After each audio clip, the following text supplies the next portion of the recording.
Before we dive in, I've got a quick question for you. Where are you watching from right now, and what time is it? Drop it in the comments. It's always wild seeing how far these stories travel. Now, imagine this. Aatrox suddenly steps into the Elden Ring universe. What happens next? Let's find out. The sky above the lands between does not crack like glass. It bleeds. A long wound opens across the heavens, silent at first, stretching like a scar carved by something older than the Erd tree itself. Golden light flickers against a storm of crimson shadow, and from that violent fracture falls a single object. Not a warrior, not a god, but a blade. It screams as it descends, carving fire through the air before burying itself deep within a forgotten battlefield, left abandoned after the shattering. The ground trembles, ash rises, and for a moment the world holds its breath. Beneath the soil something ancient stirs, aware but trapped, furious yet patient. Aatrox has arrived, not as a conqueror in flesh, but as a prisoner bound within steel, listening to a world that feels wrong, fractured, unfinished. Days pass before a wandering Tarnished, desperate for power, discovers the weapon half buried among corpses. The moment their hand closes around the hilt, whispers invade their thoughts. Not words, but memories of endless wars, fallen gods, and civilizations reduced to dust. The Tarnished feels stronger, unstoppable even, but with every swing the blade drinks deeper, reshaping muscle and mind alike. Through borrowed eyes, Aatrox studies this strange realm. Towering Erd tree roots piercing the sky, warriors clinging to broken runes like fragments of forgotten divinity, and an eerie silence where true gods should stand. He senses something watching, distant, cold, calculating. The greater will, observing the anomaly that has slipped beyond its control. Yet Aatrox does not fear it. He feels only hunger and a growing realization that this world is already dying beneath its own sacred lies. Unlike Runeterra's celestial order, the lands between feels like a battlefield abandoned mid-war, its champions hollow, its faith cracked.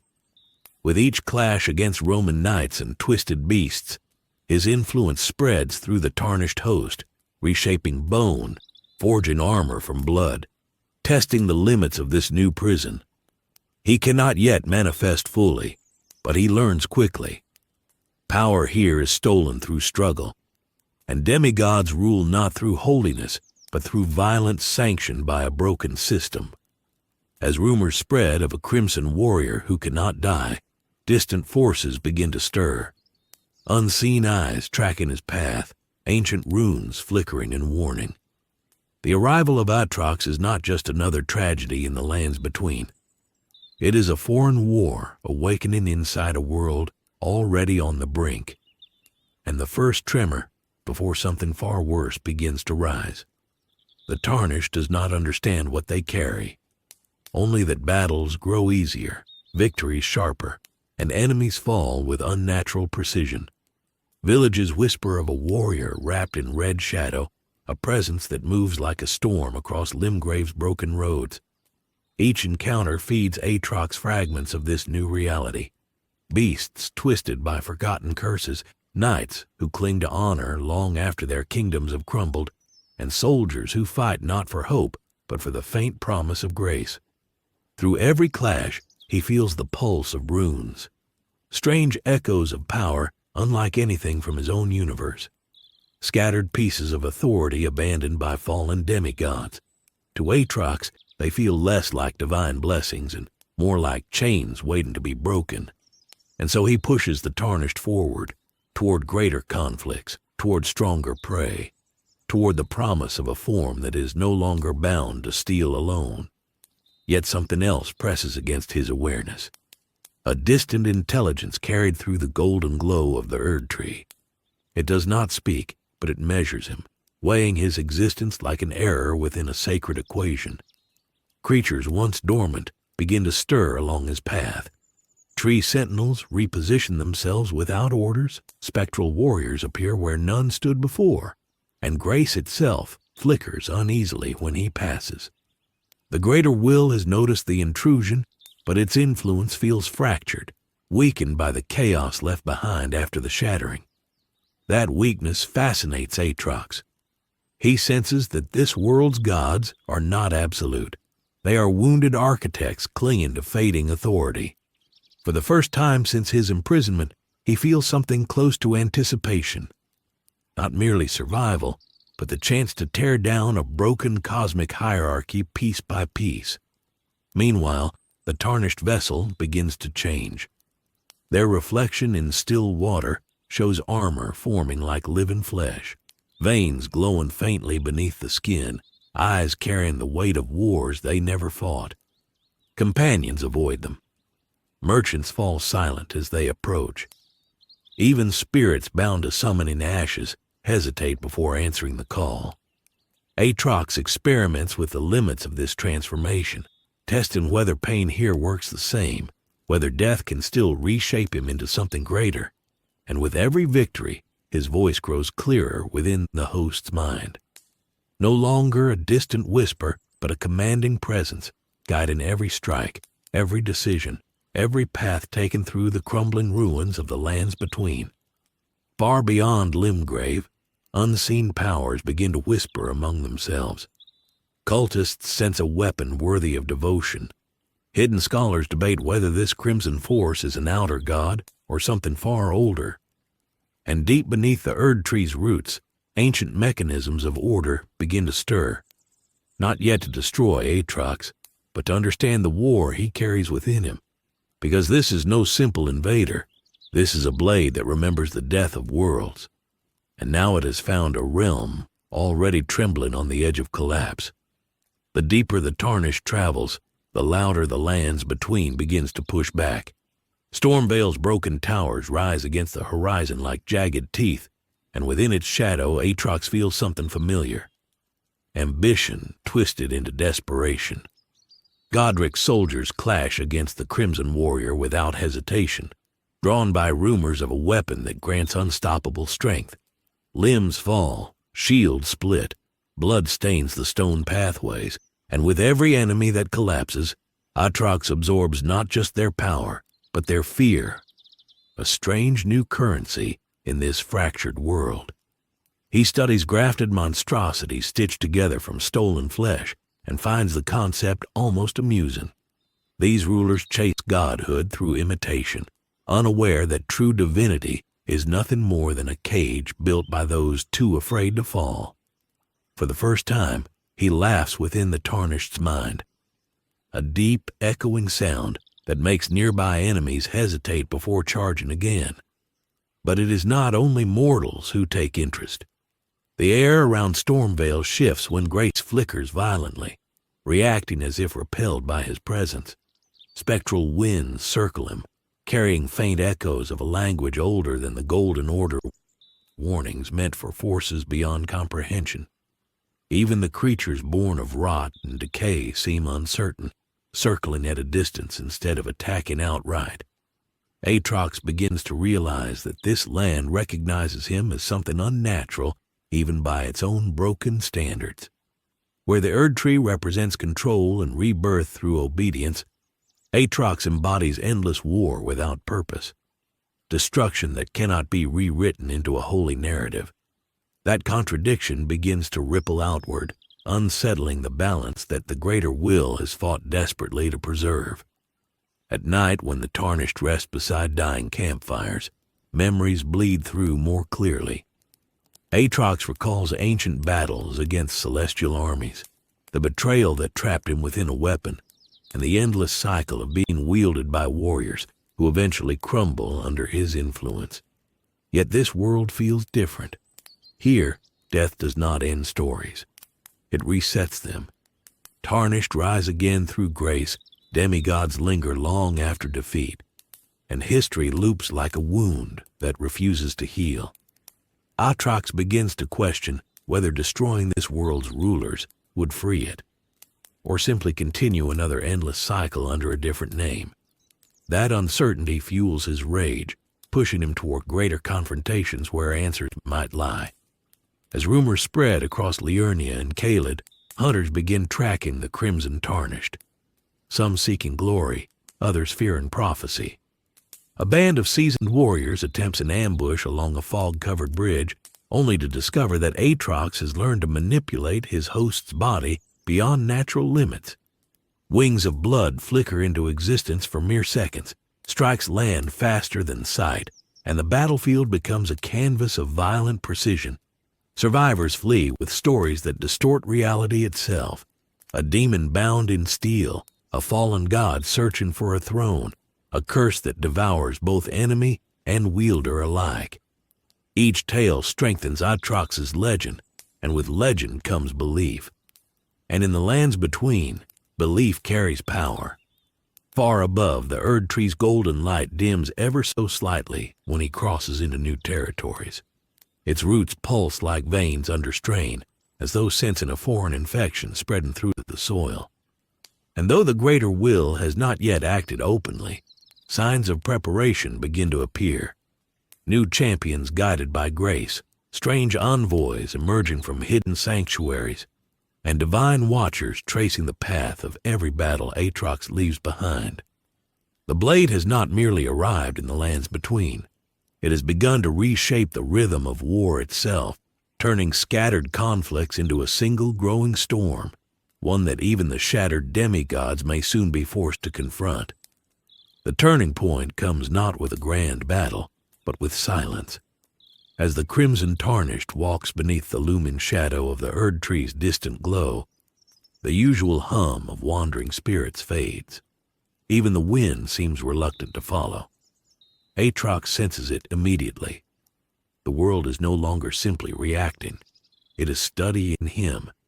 Trails of golden grace twist unnaturally across the ground, forming patterns meant to guide chosen champions toward his path. Wolves born from spectral ash linger on distant hills without attacking, their eyes glowing like silent witnesses. Somewhere beyond sight, divine forces are adjusting to his presence, recalculating how to contain something that does not belong to their sacred order. Instead of fear, Aatrox feels exhilaration. For centuries he has been wielded like a tool, but here, in a realm already broken, he feels closer to becoming the storm itself. The tarnished vessel begins to experience flashes of strength that defy even this world's strange logic. Bones crack and reform mid-battle.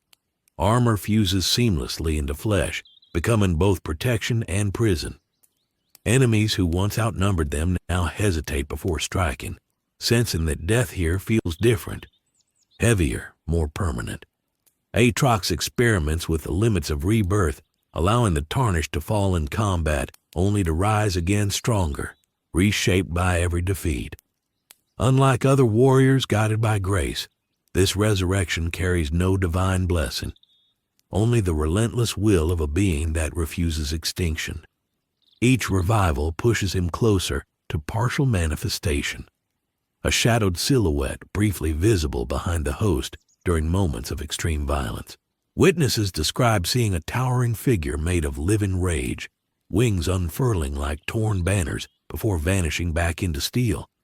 Meanwhile, whispers of prophecy begin spreading through hidden corners of the lands between. Some scholars claim the Crimson Blade is a punishment sent for the Shattering, a foreign god meant to end the demigod's endless squabbles. Others argue he is a parasite feeding on a dying world, destined to collapse alongside it. Cults dedicated to blood and chaos attempt to track him, convinced he is a herald of liberation from the Golden Order's suffocating control. Even wandering tarnished begin debating whether to hunt him for glory or follow him as a symbol of defiance. Every rumor, every fearful story strengthens Aatrox's presence, because belief here shapes destiny as much as any rune ever could. Yet beneath the rising legend, a darker realization settles within him. The lands between is not simply broken. It is trapped in repetition, guided by unseen hands that reshape history whenever order begins to fail. Demigods rise only to fall again. Champions burn brightly only to become forgotten ruins. The Erd Tree offers rebirth, but never true freedom. To Aatrox it feels hauntingly familiar. Another cosmic prison disguised as salvation, and as that understanding takes root, his purpose sharpens. This is no longer just a struggle for a new body. It is a war against the systems that keep worlds locked in endless suffering. The segment closes as the Crimson Tarnished stands atop a cliff, overlooking a battlefield scarred by countless forgotten wars. Lightning flickers in distant storm clouds, painting the Erd Tree gold against a sky slowly darkening at its edges. Within the blade, Aatrox feels the gaze of multiple unseen powers settling upon him at once. Not just the greater will, but something older, hungrier, waiting to see what choice he makes next. He tightens his grip on the vessel's will, pushing them forward into the coming chaos. Because the lands between has not yet realized the truth, the blade that fell from another world is no longer learning its rules. It is preparing to break them. The road out of Limgrave is no longer a journey for survival. It becomes a hunt. Guided by instinct and the growing voice within the blade, the Crimson Tarnished moves toward greater wars, where the echoes of demigods still linger like thunder after a storm. Aatrox feels their presence long before he sees them. Their power hums through the soil, carried in broken runes scattered across ruined battlefields. These are not gods in the way he once knew. They are wounded monarchs clinging to fragments of authority, elevated by myth yet crippled by pride. That contradiction fascinates him. If divinity here can be torn apart and shared among mortals, then this world is not ruled by destiny, but by violence disguised as order. Caelid greets him like an open wound. The scarlet rot crawls across the land in silent waves, devouring flesh and memory alike. Rotting soldiers wander without purpose, their armor fused into decaying bodies. Aatrox studies the corruption with cold curiosity, feeling its hunger and recognizing something almost familiar. This is not divine punishment, but a living war that never ends. As the Tarnished cuts through malformed beasts and shattered warriors, Aatrox learns how suffering reshapes power in the lands between. Strength here is born from survival, not holiness. Each battle against rot-touched champions forces him to adapt, to evolve, to reshape the host body into something that thrives even while breaking apart. News of the Crimson Warrior spreads among remnants of the Redmane army, survivors who once marched beneath General Radahn's collapsing stars. They see in Aatrox a reflection of endless battle, a warrior who fights not for a throne, but for the pure language of war itself. Some attempt to challenge him for honor, believing victory might restore their fading glory. Others kneel in uneasy respect, sensing a presence older than any demigod they once followed. Every clash reveals more truths to Aatrox. Demigods bleed like mortals. Their followers worship power rather than purpose. And beneath every banner lies fear that their age is already ending. The first true confrontation arrives when a legendary warrior steps forward to test the rumors. Steel collides with crimson fury, and the battlefield erupts into chaos as Aatrox pushes beyond the limits of his vessel. The Tarnished moves with brutal precision, guided by centuries of warfare etched into the blade's memory. Bones fracture under impossible force. Blood shapes itself into armor mid-strike. As the enemy falls, a surge of runic energy floods through the weapon, awakening a deeper awareness within Aatrox. He understands now that the Elden Ring is not a sacred law, but a shattered crown fought over by broken heirs. With this realization, his purpose shifts. He's no longer merely surviving within a foreign world. He is beginning to see it as another empire waiting to be dismantled from within, one demigod at a time, while unseen powers watch his rise with growing concern and fascination. The victory over that first demigod is only the beginning. Aatrox feels the pulse of the lands between through his host, tracing the veins of power that connect one ruler to another. Each demigod carries with them a fragment of influence, a shard of authority that can be shattered or absorbed. He moves like a predator, not with mindless cruelty, but with calculated intent, learning the rhythm of each ruler's strength. In Liurnia, he encounters scholars who once served Renala, their eyes wide with both fear and awe at the Crimson Warrior's presence. They whisper of a being not born of this world, yet somehow shaping its battles with uncanny precision. Aatrox absorbs these whispers like fuel, turning knowledge into strategy, observing patterns in how demigods marshal their followers, how loyalty is enforced through fear, not reverence. It is a lesson he understands intimately. Power without control is meaningless, and divinity without violence is nothing more than a fragile illusion. As he moves through the scarred lands, Aatrox's presence begins to warp the battlefield itself. Enemies hesitate when confronted by the Crimson Shadow, sensing that death here is unlike any they have known. Those who survive are marked, their strength siphoned to fortify the vessel, their fear reshaped into a weapon that tightens with every encounter. He begins to understand that the lands between is more than just a plane of fractured mortals and demigods. It is a crucible, refining the weak, testing the strong, and rewarding those who embrace the chaos. In this world, war is not simply fought to win, it is a language, and Aatrox speaks it fluently. Every swing of his blade, every movement of the tarnished host communicates a message. Dominance is earned, not inherited. Encounters with minor demigods and their champions become increasingly brutal. Some die quickly under the fury of the Crimson Warrior, others resist long enough to reveal glimpses of strategy, of the subtle ways that power is wielded here. Each victory teaches Aatrox something new, how the Golden Order maintains its tenuous grip, how followers bend to the will of their fractured gods, and how devotion is often a mask for fear. As these lessons accumulate, he begins to see a path toward reshaping this world entirely. He is not content to remain a shadow in a host, a mere observer or instrument of destruction. No, he intends to elevate the struggle itself, to force the lands between to recognize what true war looks like, to confront its rulers with the inevitability of their own impermanence. It is in these moments, between battles, that Aatrox reflects on the subtle contrast between this universe and the one he left behind. Runeterra was ordered, celestial, even when broken. The lands between is chaotic, morally gray, and terrifyingly alive. Each demigod he faces carries a story of ambition and betrayal, victories earned and lost, and yet all of them are shackled by the invisible threads of the Erdtree's influence.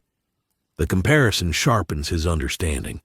Here, power is mutable, flexible, and can be absorbed, redirected, or destroyed in ways that would have been impossible in his own universe. And with every step deeper into this realm, he feels the thrill of discovery, the intoxicating potential of bending this reality to his will. In the western reaches, near the scarred plains of Caelid, Aatrox encounters another champion, one whose blood has been twisted by rot, yet whose will remains unbroken. This encounter is not just a battle, it is a study in endurance, a test of adaptability. As the Tarnished moves through strikes and counters, Aatrox analyzes, adapts, and pushes the limits of his host's capabilities. The rot-infused champion falls eventually, but not before leaving the Crimson Warrior with insights into the ways this world punishes and rewards. Every demigod, every corrupted champion, every whispered prophecy reinforces a singular truth. To survive here, one must become more than flesh, more than steel. One must become a force that the very fabric of the world recognizes and fears. And for the first time, Aatrox feels as though the lands between itself is a chessboard, each demigod a piece to be tested, challenged, and ultimately reshaped by the fury of his presence. The further he presses into the heart of the lands between, the more the patterns of power reveal themselves. Aatrox begins to sense the delicate web that binds demigods to their followers, and followers to their lands, and lands to the Erd Tree itself. It is not merely strength that rules here. It is perception, belief, and the subtle terror of authority. Knights who once marched with certainty falter under his gaze, their devotion unraveling as quickly as their bodies. Soldiers whisper his name in fear before a battle begins, leaving morale fractured before the first swing of the blade lands. Every minor victory becomes a lesson in how the world shapes itself around power, how influence can spread faster than the steel of any sword, and how one being, even bound within a host, can tip the balance of countless fates. When he reaches the outskirts of the northern highlands, remnants of Rodden's army gather, attempting to reclaim order in a region still haunted by the memory of war. Aatrox moves among them like a shadow, striking silently, testing their formations, teaching the tarnished host how to anticipate chaos before it manifests. The clash is violent and poetic, steel singing against steel, bodies flying through the air with a grace that is both horrifying and mesmerizing. Blood stains the red-tinted soil, yet the battlefield feels almost alive, reacting to every strike, every fall, every surge of will. The tarnished senses the lessons encoded in every movement, and Aatrox guides them, not just to win, but to understand. In this world, survival is not enough. One must impose will over the chaos itself. It is during these confrontations that he begins to grasp the nature of demigods themselves. Unlike the celestial hierarchies of Runeterra, they are fractured entities, tethered to power they cannot fully control, relying on the loyalty of mortal champions and the fading magic of the Erd Tree to maintain their dominion. Aatrox sees their cracks, their fragile egos, and the desperation that drives them to war after war. And he exploits it, not just with the edge of his blade, but with strategy and timing, pushing each confrontation to reveal weaknesses that even the gods themselves seem unwilling to acknowledge. In every encounter he is not merely fighting, he is teaching, reshaping the battlefield as both judge and executioner, a predator in a land where prey often believes itself untouchable. Alongside these physical lessons, Aatrox begins to sense the metaphysical. Runes left behind by fallen demigods pulse faintly with energy, remnants of victories and defeats preserved in the world itself. Some call it blessing, others curse. To Aatrox, it is power waiting to be understood and wielded. He studies these residues, learning to anticipate how battles are influenced not just by skill, but by faith, superstition, and the invisible rules imposed by a fading divine order. This awareness gives him an edge, allowing the tarnished host to strike with precision and efficiency that borders on the supernatural. Where others see only chaos, Aatrox sees a map, a series of threads he can tug to unravel entire armies before they even know they are under attack. By the time he reaches the scarred battlefield near Redmane, whispers of the Crimson Warrior have spread like wildfire. Minor factions no longer see him as a wanderer or an invader. He is a force of reckoning, a war incarnate, a being who bends both life and death to his will. Soldiers attempt to rally under the banners of fallen demigods, hoping to challenge this unstoppable figure, only to find that their faith and skill are insufficient. Every clash leaves a trail of blood, of shattered armor, and of soldiers who flee, unwilling to fight something beyond comprehension. Through it all, Aatrox learns the most important truth of the lands. Between belief and fear can be as powerful as any blade, and a single presence, fully realized, can turn both into weapons. As the sun dips beneath jagged peaks, painting the land in crimson light that mirrors the warrior's own aura, Aatrox surveys the territory he has begun to dominate. The tarnished host feels the weight of both fear and power, every step an echo of countless wars yet to come. Aatrox senses the attention of the true rulers, the demigods who have remained distant until now, their influence stretching like shadows over their territories. They are aware of him, of the disruption he causes, and a storm of divine and mortal forces begins to gather, each moving to test this foreign warrior who bends life, death, and the very battlefield to his will. The lands between is awakening to the fact that its delicate balance may be broken forever, and the crimson shadow at the center of it is no longer merely a visitor. He is a reckoning, a storm whose approach cannot be halted, and whose presence will forever alter the fates of those foolish enough to believe themselves untouchable. The northern highlands fall silent as Aatrox moves through them, not because the land fears him, but because it senses a new order taking root, one forged in blood, war, and an unrelenting will. The remnants of Radahn's army, once proud and unyielding, now scatter like leaves before a storm, leaving behind broken banners, shattered weapons, and terrified whispers carried on the wind. Every encounter leaves the tarnished host stronger, not only in body, but in presence, as the blade within teaches patience, precision, and ruthlessness. Aatrox begins to understand that domination in this world is not about slaughter alone. It is about control, about bending the fear of mortals and demigods alike into a tool sharper than any sword. The battlefield itself becomes his tutor, offering lessons in terrain, in strategy, and in the fragile minds of those who claim divinity yet are mortal at their core.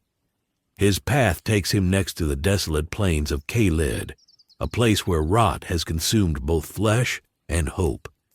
Here, Aatrox confronts creatures twisted beyond recognition by the scarlet rot, beings that should be mindless but act with terrifying purpose, as if the land itself is testing him. Each clash is brutal, a ballet of death that leaves scars both on the terrain and on the tarnished's host. But Aatrox is unyielding, learning not just to survive, but to thrive amid chaos.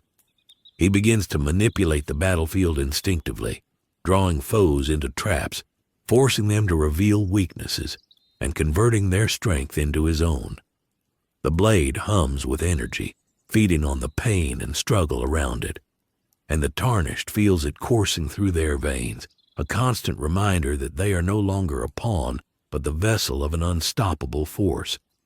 Even the minor demigods begin to notice. War campaigns are delayed, forces are redirected, and whispered reports of a crimson warrior capable of feats that defy logic begin to circulate among the fractured courts. Aatrox observes them from the shadows, studying their patterns, their alliances, and their arrogance. Unlike the mortal armies that crumble beneath him, these rulers require strategy, cunning, and a thorough understanding of the delicate threads that hold their influence together. And with each observation, he becomes more than a weapon.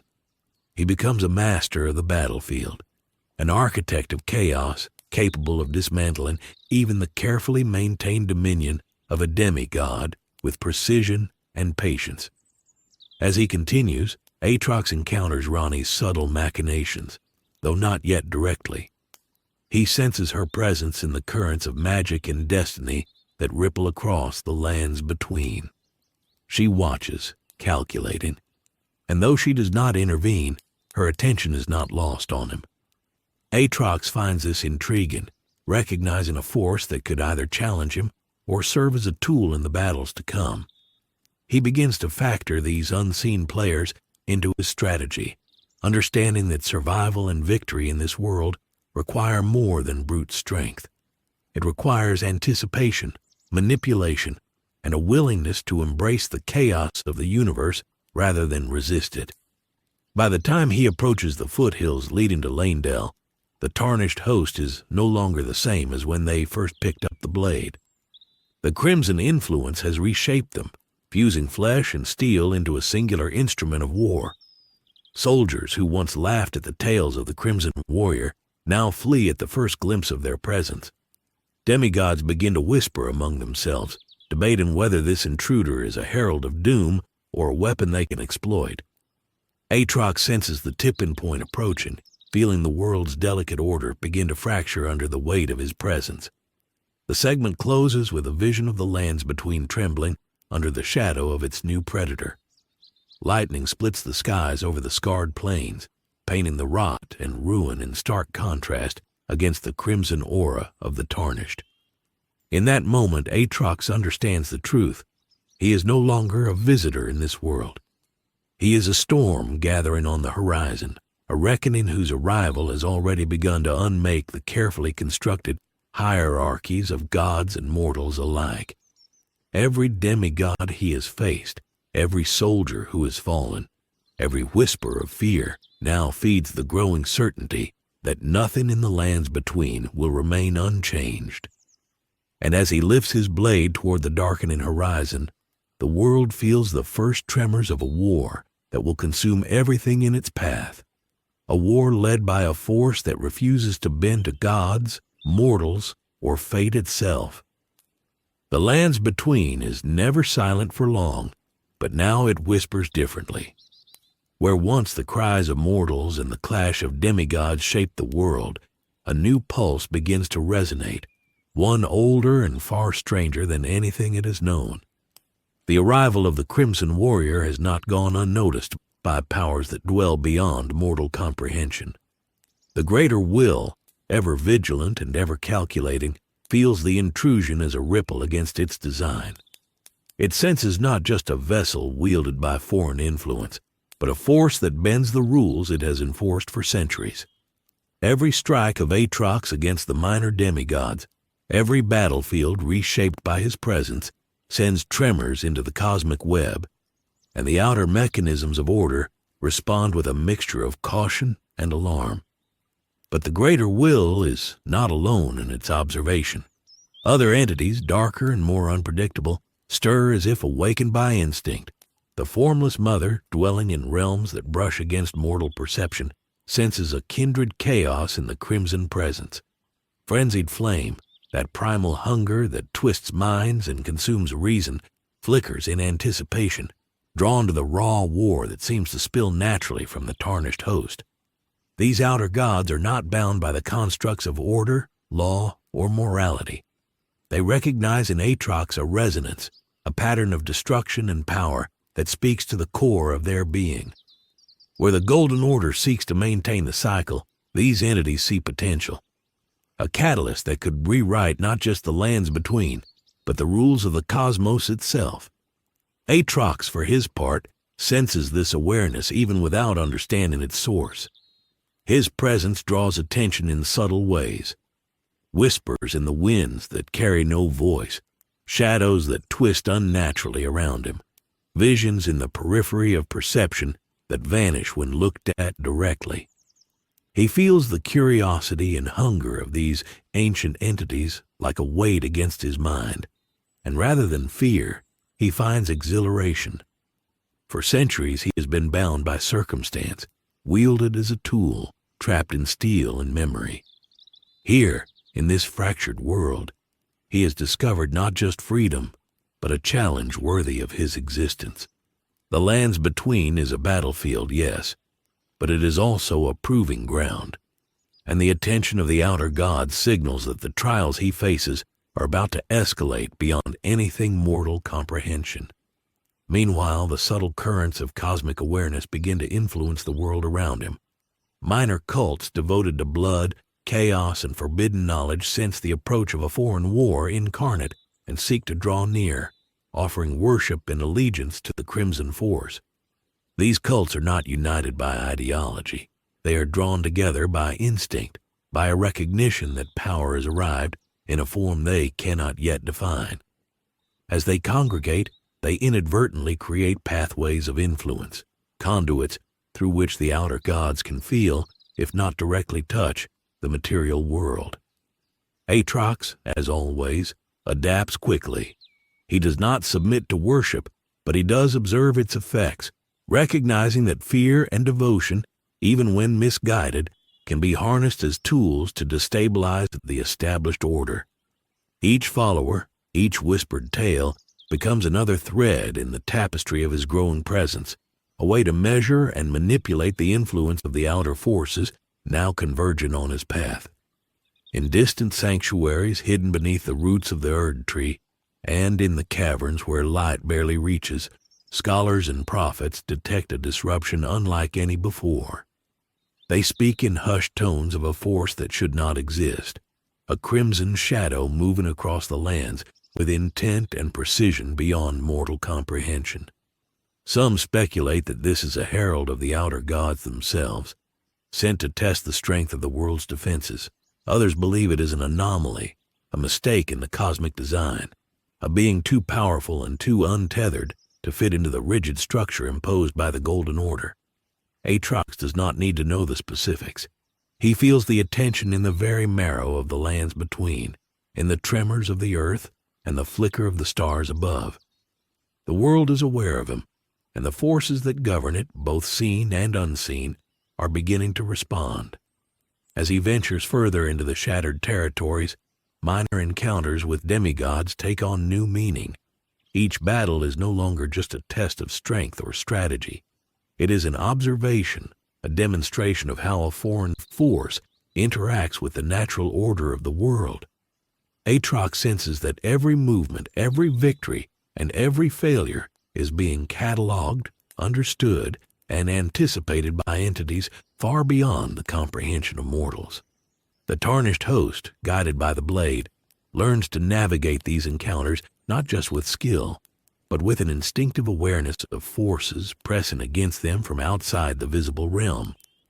With each victory, Aatrox grows stronger, and the outer gods grow more attentive, intrigued by a being who does not bend, who does not yield, and who strikes with a fury that feels as eternal as it is foreign. The tension escalates when emissaries of the greater will begin to manifest. They do not appear as mortals, nor as the familiar spirits of grace that guide the tarnished. They emerge as abstract, almost impossible forms, flickering at the edge of perception, bending light and shadow in ways that twist the mind. Their purpose is unclear. Some are observers, some are testers, and some undoubtedly are agents meant to correct the imbalance that Aatrox represents. Yet even in their presence, he does not falter. The blade thrums with anticipation, resonating with the chaos these beings bring. Aatrox realizes that the wars of mortals are trivial compared to this, that the true struggle is beginning, and that the lands between has become the stage for a contest not of armies, but of gods, outer entities, and a warrior who refuses to be controlled by any of them. Aatrox's influence begins to reach corners of the world, previously untouched. Prophecies shift subtly as scribes record sightings and deeds.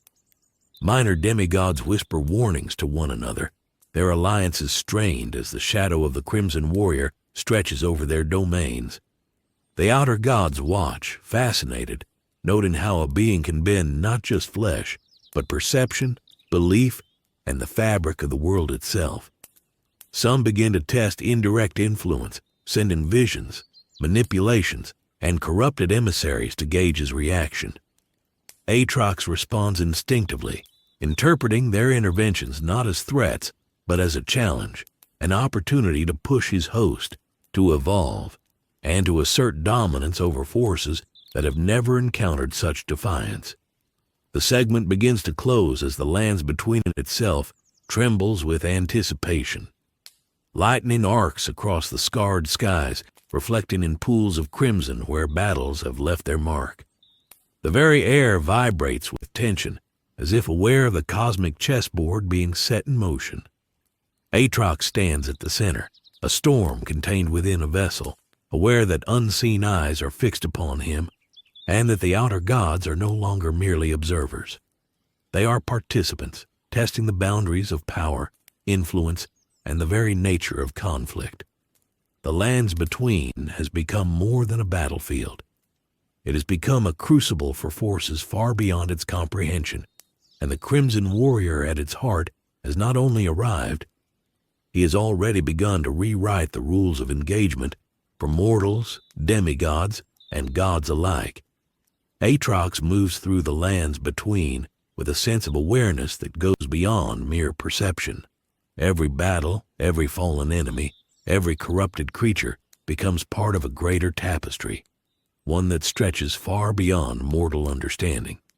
He begins to sense the subtle influence of the outer gods in the currents of magic and fate that weave through the land. Their presence is not direct, but it is palpable, a pressure that twists the edges of reality, reshaping probabilities and testing the limits of both the tarnished host and the crimson warrior within. Even the weather seems to shift around him, lightning striking in patterns that mirror his movements, winds whispering faint echoes of voices from realms beyond sight. These are not threats, they are probes, measures of his capability, and he welcomes them as both challenge and instruction. As he ventures deeper into territories ruled by the stronger demigods, Aatrox begins to notice a pattern. Where the Golden Order once held unquestioned sway, cracks now appear. Subtle at first, but widening with every encounter. Soldiers fail to follow orders, alliances fracture under stress, and the demigods themselves grow increasingly erratic. Aatrox studies these fractures not with curiosity alone, but with strategic intent, understanding that control over chaos is more powerful than brute strength. His movements through the battlefield become a dance, shaping fear and belief as much as steel and blood. Each victory leaves a ripple in the lands between, not just in the minds of mortals, but in the currents that bind the outer gods to the world. It is in this environment that emissaries of the outer gods begin to act more directly. Manifestations of twisted forms appear on battlefields, incorporeal yet menacing, probing both the tarnished host and the crimson warrior for weaknesses. Aatrox does not falter. He interprets each encounter as a lesson in cosmic warfare. He adapts, countering with instinct honed over centuries, turning the tests of these entities into opportunities for growth. The tarnished learns to anticipate not just physical threats, but metaphysical ones, their body becoming a conduit for Aatrox's understanding of forces far beyond ordinary comprehension. Battles take on an entirely new dimension, no longer merely clashes of flesh and steel, but contests of will, strategy, and perception against powers that shape reality itself. At the same time, whispers of the Crimson Warrior continue to spread across the world. Minor cults devoted to chaos and forbidden knowledge increasingly gather around signs of his passage. These cultists do not fully understand what he represents, but instinct draws them to him. Their devotion and fear amplify the resonance of his presence, creating subtle yet tangible effects across the land.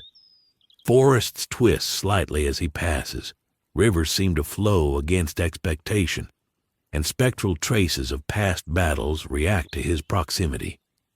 Aatrox perceives this and uses it as a tool, understanding that influence can extend far beyond the reach of a blade. Fear, belief, and attention become weapons, shaping the lands between as much as any battlefield victory. The demigods grow restless. Word of the Crimson Warrior's passage reaches their courts, unsettling, carefully maintained hierarchies. Alliances are tested as some demigods attempt to unite against this common threat, while others hesitate, fearful of challenging an entity that defies comprehension. Aatrox observes these tensions with cold calculation, recognizing that the cracks in their authority can be exploited. Each confrontation, whether against mortal soldiers, minor demigods, or spectral agents of the outer gods, serves to reinforce his growing understanding. The lands between is not a world of rigid order, but a web of influence, fear, and fragile power, all of which can be manipulated by one who understands the rhythm of war and the nature of belief. The Crimson Warrior begins to move not just with intent to dominate, but with a deeper purpose. Every clash, every maneuver, is designed to draw the attention of the outer gods, to provoke reactions that reveal the strengths and limitations of these ancient entities. He learns to read their interference as signals, adjusting strategy and tactics to account for forces beyond mortal comprehension. It becomes clear that the battles he fights in the lands between are as much tests orchestrated by powers unseen as they are opportunities to gain dominance over demigods. Aatrox realizes that survival and victory here require more than force. They demand mastery of both flesh and cosmic currents, a balance that he has begun to achieve with terrifying precision. By the time he reaches the outskirts of Lanedell, the Golden City, Aatrox's presence is no longer a rumor or legend. It is a palpable force. Soldiers and minor rulers alike falter at the mere mention of the Crimson Warrior, while the outer gods observe with increasing fascination and impatience. His victories, his manipulation of belief and fear, and his relentless progression through the world have begun to alter the balance of power on both a mortal and cosmic scale. Aatrox understands that the next phase of this war is imminent. Direct confrontation with the very powers that watch and guide the lands between from beyond, and, perhaps, a chance to redefine the relationship between mortals, demigods, and outer entities forever. The closer Aatrox draws to the heart of the lands between, the more the pressure of the outer gods presses against him, subtle but insistent. He can feel it in the way shadows linger unnaturally at the edges of vision, in the low hum of magic that pulses through the soil, and in the fleeting glimpses of impossible forms that flicker at the periphery of perception. These are not threats yet, but probes, deliberate tests designed to measure the reach and resilience of a foreign force in a world already strained by war. Aatrox welcomes them, relishing the challenge, and with each encounter he begins to understand their motives, not fully, but enough to anticipate the currents of influence they send through the lands between. The tarnished host becomes attuned to these patterns, moving with a precision that borders on preternatural, guided not just by instinct, but by the centuries of strategic awareness encoded in the Crimson Warrior's consciousness. The Golden Order, too, begins to feel the weight of Aatrox's presence in ways both subtle and profound. Minor demigods, once confident in their authority, falter as soldiers whisper tales of a crimson shadow capable of feats no mortal or divine champion should survive. They begin to question their strategies, hesitate in moments of confrontation, and sometimes even flee before the fight begins.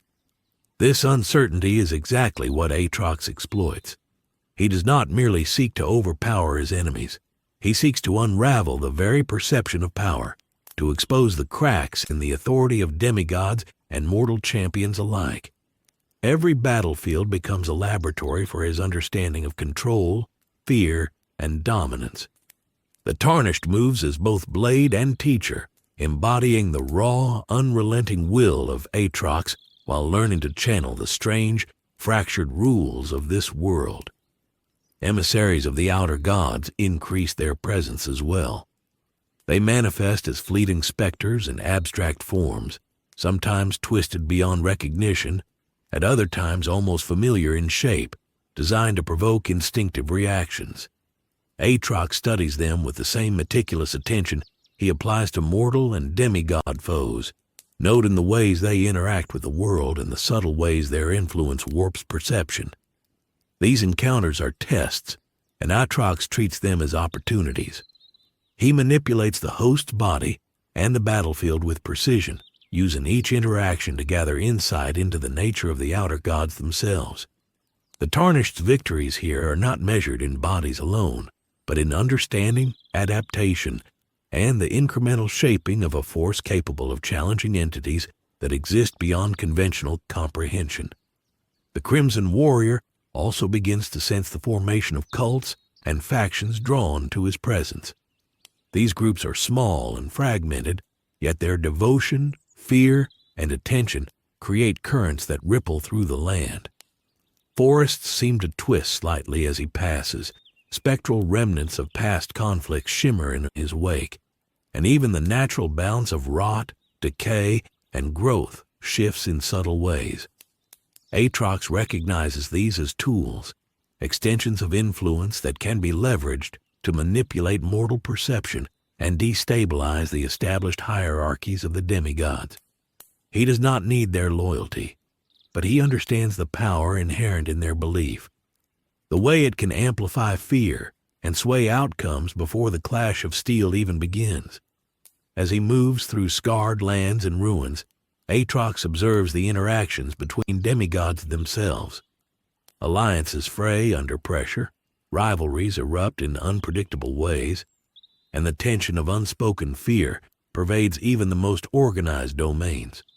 He notes how the outer gods subtly guide events from the shadows, nudging conflicts, probing weaknesses, and influencing outcomes without ever revealing their presence outright. This observation sharpens his strategy. He begins to manipulate the relationships between demigods, engineering confrontations that leave both parties weakened while simultaneously enhancing his own understanding of the world's fractured hierarchy. In this way, every skirmish, every duel, every maneuver is part of a larger experiment, one that tests not only his power, but the reaction of forces far beyond mortal reckoning. Aatrox's presence grows increasingly tangible across the lands between. Soldiers and minor rulers sense it before they see him, and the outer gods note it with growing fascination and impatience. Even distant demigods feel the tremors of his influence, subtle disruptions that unsettle campaigns, destabilize alliances, and fracture confidence. The Crimson Warrior is no longer merely a traveler or a vessel. He has become a catalyst, a storm whose approach cannot be ignored. The land itself begins to bend to his will in small, inexplicable ways, signaling that the balance of power is shifting. Every clash, every victory, every whispered tale adds to this momentum, drawing attention from mortal and divine eyes alike. By the time he reaches the outer edges of Leyndell, the Golden City, the lands between has already begun to change under his shadow. Pathways once considered safe now echo with tension. Rumors of the Crimson Warrior's presence ripple faster than armies can move, and the subtle influence of the outer gods intertwines with the growing fear and respect inspired by his victories. Aatrox senses the culmination of these forces approaching, a convergence that will demand more than strategy or strength. It will demand an understanding of the interplay between mortal will, divine authority, and the inscrutable intention of entities that exist far beyond the comprehension of any being in this world.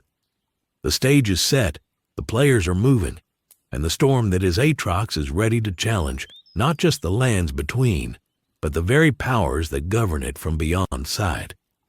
The closer Aatrox draws to Leyndell, the more the subtle currents of the outer gods intensify.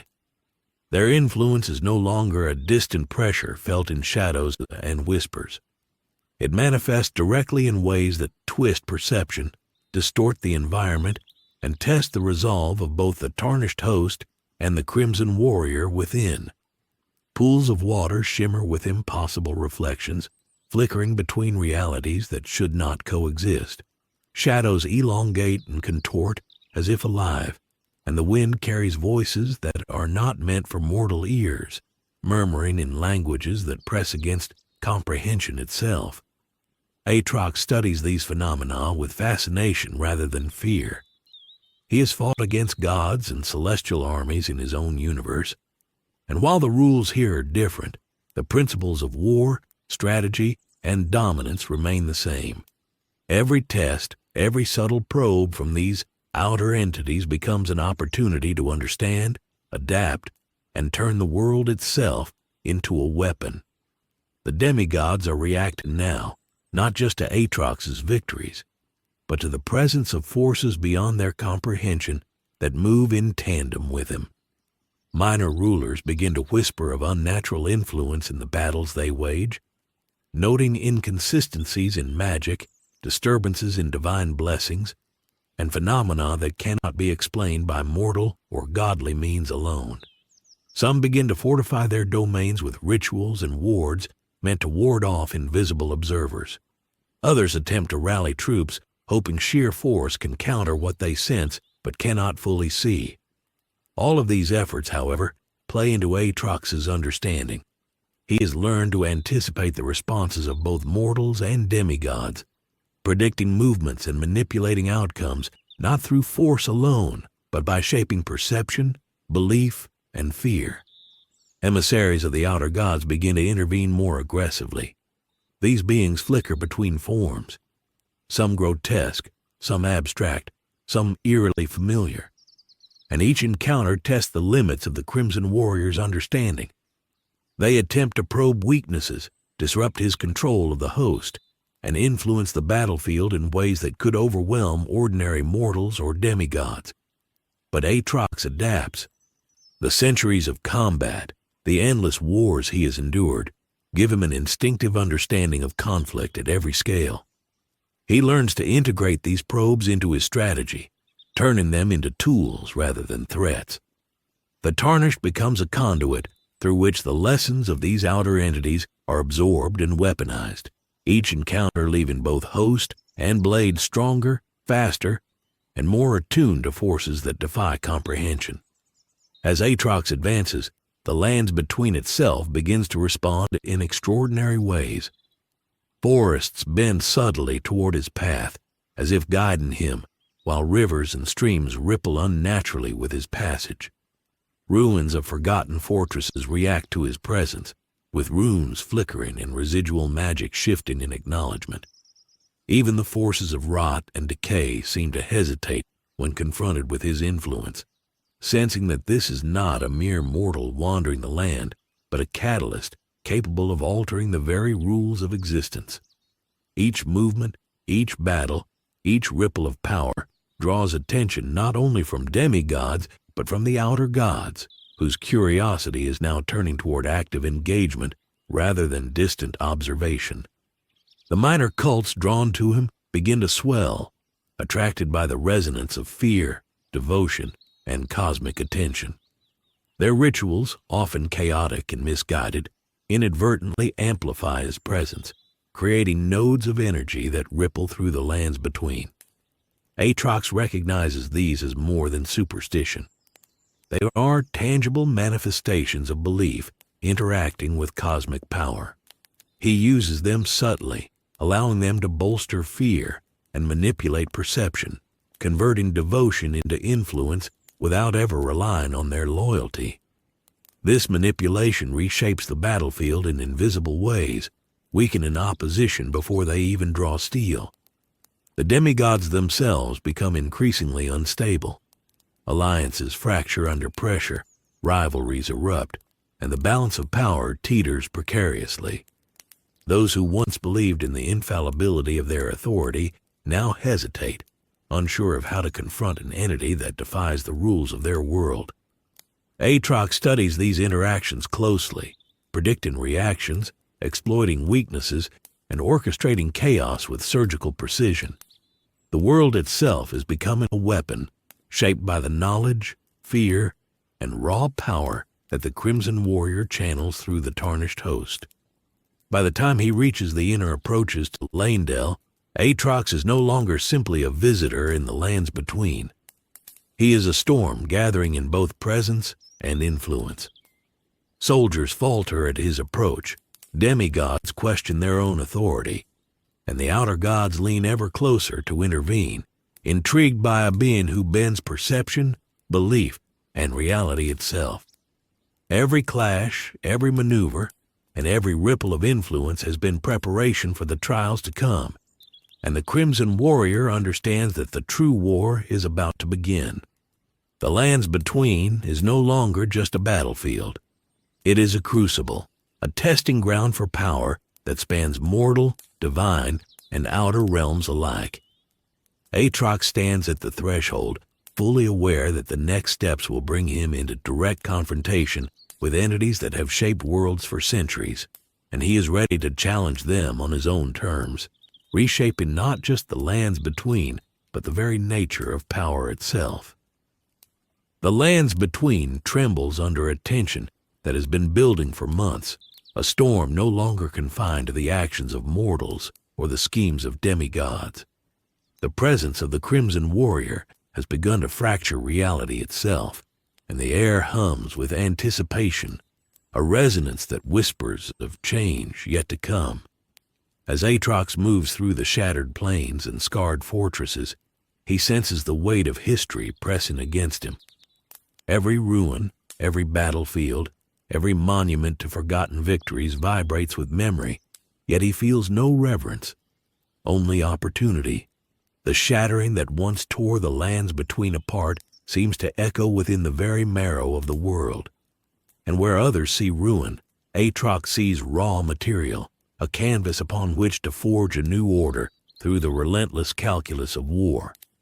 The tarnished host carries the weight of the blade differently now. Muscle, sinew, and spirit have fused with the memory and will of Aatrox, creating a presence that is at once familiar and alien to the world. Every strike they land reshapes the battlefield in subtle ways, bending perception and influencing outcomes before the enemy even recognizes the danger. Demigods who once towered over mortals now hesitate when confronted, sensing that the Crimson Shadow embodies a force that transcends their authority. Soldiers whisper of unnatural strength and impossible agility, and minor factions shift allegiances before the fight begins.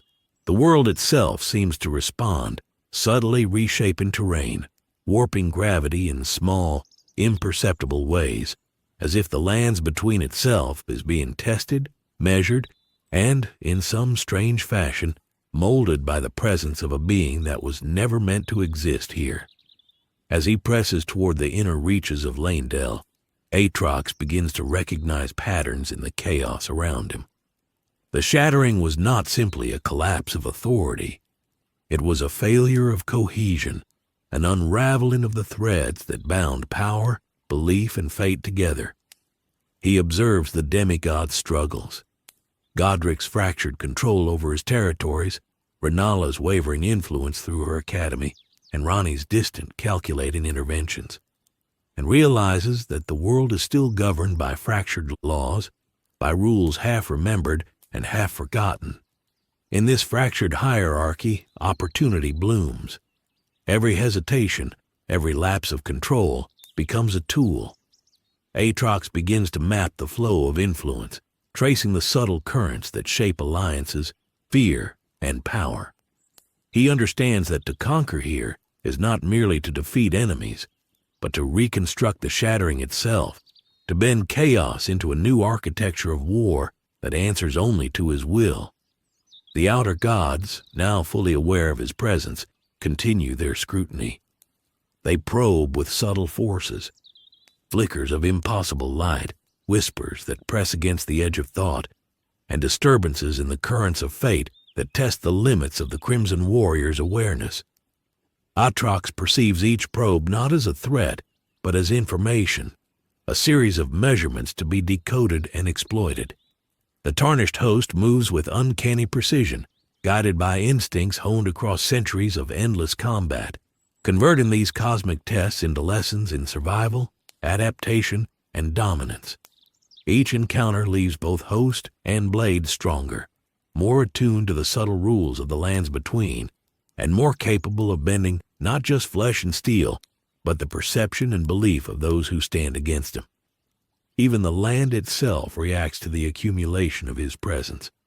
Forests grow dense with anticipation, winds shift unpredictably to carry warnings or whispers, and spectral echoes of past conflicts ripple outward from ruined castles and scarred plains. Cults and factions drawn to his influence multiply in both number and fervor, their chaotic devotion feeding the resonance of his existence and amplifying the awareness of the outer gods. Every act of violence, every clash of steel, every drop of blood is absorbed into the tapestry of power that Aatrox is weaving. He understands that the shattering was never merely a physical event. It was a metaphysical failure, a fracture in the rules that govern loyalty, fear, and authority. And now he begins to forge a new order from the fragments, one that is guided by war, dominance, and the relentless logic of survival without mercy. Approaching the foot of Leyndell, the Golden City itself seems to respond to his presence. The streets are empty, not from evacuation, but from anticipation. Soldiers and minor champions feel the subtle weight of his approach, sensing a force that warps perception and bends outcomes.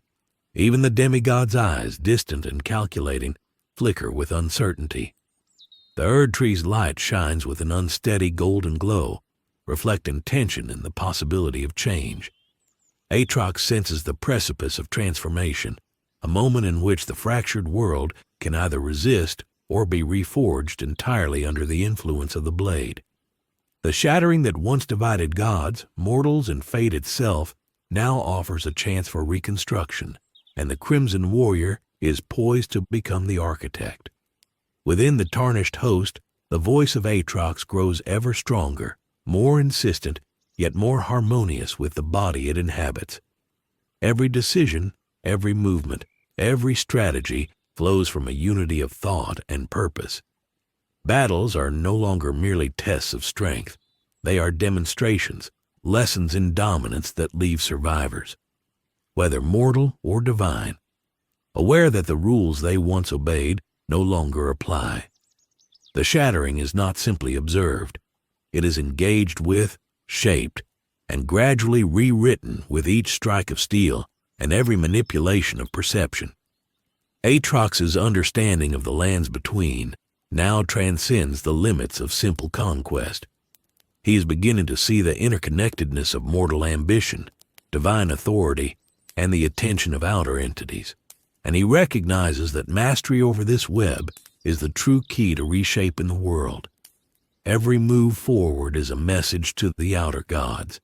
Each clash, each victory, each subtle shift in perception demonstrates a principle they rarely witness, a being that refuses subjugation, that thrives in chaos, and that transforms observation into action. The Crimson Warrior is no longer a passive anomaly. He is an active force, rewriting not only the outcomes of mortal and divine conflicts, but the very patterns by which cosmic powers interact with the lands between. Aatrox understands that his influence is contagious, spreading through belief, fear, and attention, creating nodes of power that reshape the battlefield even before combat begins. The shattering, once a symbol of ruin, is now a canvas for his will, a fractured world ready to be reforged according to the logic of relentless war and unyielding dominance. At the edges of Leyndell, the tension reaches a crescendo.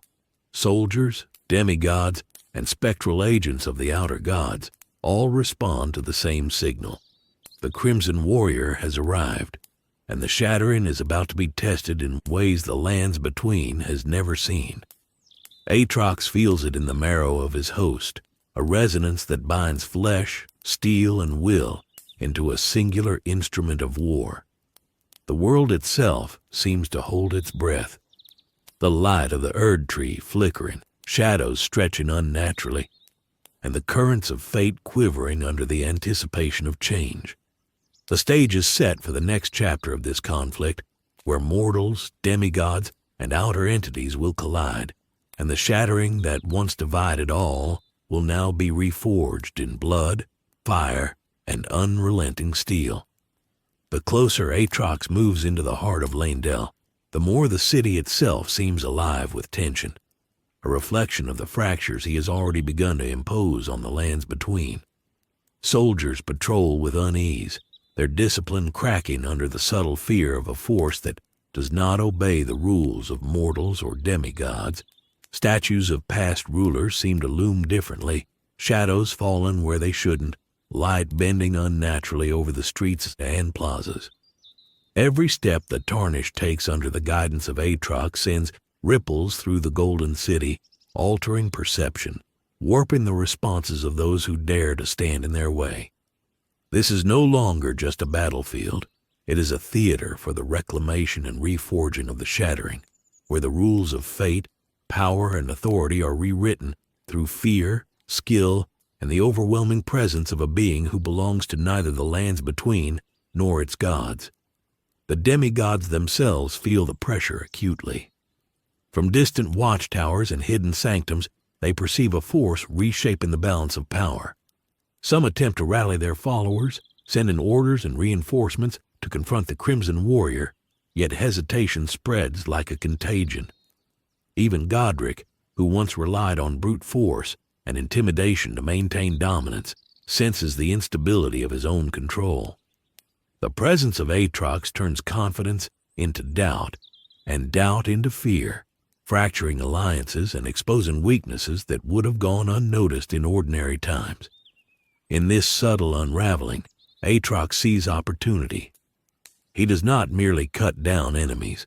He teaches them the futility of reliance on inherited authority, forcing each faction, each soldier, and each minor ruler to confront the truth that power must be earned, not assumed. The outer gods, long observers from beyond the boundaries of reality, lean closer. Their influence, once only felt at the periphery, begins to manifest in the more active and unpredictable ways. Flickers of impossible geometry appear at the edges of perception, brief distortions of space and time that unsettle both mortals and demigods. Aatrox interprets these intrusions not as obstacles, but as insight into the rules of the world and the forces that govern it.